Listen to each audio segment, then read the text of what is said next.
در یک کتاب خونده وقتی که یک زن و یک شوهر از دنیا میگذرند، زن در دنیا همچنان مهربان بود، همیشه حرمت عزت شوهر میداشت. میگه هرگز میگه به سیاهی چشم و قاشش سیاهی نمیدوان، هرگز به سفیدی روش میگه سفیدی نمیدوان، یعنی که زینت در دنیا زیاد نمیکرد و مانند زنای امروزه قاشچینی و سرخلوی و اینا نمیکرد. میگه به خاطر روزی آخرتش که با همه شوهرش یک جا باشه. و میگه وقتی از دنیا گذشت خبر به گوشش رسید که شوهر در جنت الفردوس، اما تو میگه در جنت پایانترش. بعدا میگه نزد الله عرض کرد، فرشتگان گفت بیروی به پروردگار گوی که من امو فلان زنی هستم که در دنیا حرمت شوهر واجب میدانستم. چگونه که الله فرمان داد؟ برای چی وعده الله بود که هر کسی که شوهر خود حرمت میکنه انشاءالله در آخرت به خاطر او حرمتش و به خاطر آنه که توی تماشاهای اینمی حافظی و یا میگه چمن کرد با شوهرش در روز قیامت میمونه انشاءالله. برای چی امروز من تنهایم شوهرم در دیگر جا؟ و میگه وقتی این خبر به نزد الله میره، الله میگه درست میگه بنده من در حوض کوثر میگه شستشویش کنه نزد شوهرش برد. وقتی زن میگه شستشو میکنن میگه به مانند ماهی شب 14 میگه همچنان زیبا میشه، همچنان روی اون نور پیدا میکنه، هرگاه میگه چرخ میزنه از نوری روی اون میگه جنت روشن میشه.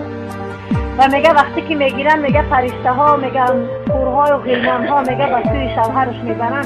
وقتی که میگه میبینه شوهرش در یک قصر میگه همچنان او قصر زیبایی 70 دروازه داره، 70 منبر داره، میگه همچنان زیبایی که در او قصر میگه زن میگه حیران میشه.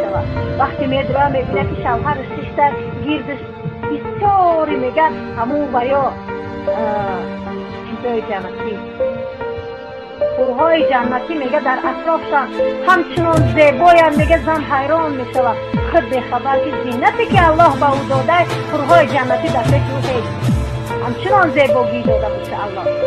و شوهر میگه اندرمان هوایا بود و نخواست میگه یکی چشمش افتید به این زن دنیا میگه از جای برخست از منبر میگه نگاه کرد میگه حیران شد خدا من این مفخری میگه این کی باشه، این دریجه چی کار میکرده باشه، اینم خور باشه. الله میگه نه این زن دنیایی چیه؟ میگه پروردگارا زنی من قدر زیبا نبود، یک زنی بود که سینه هاش آویزان شده بود، لبهاش سفید شده بود، قامتش میگه خم شده بود.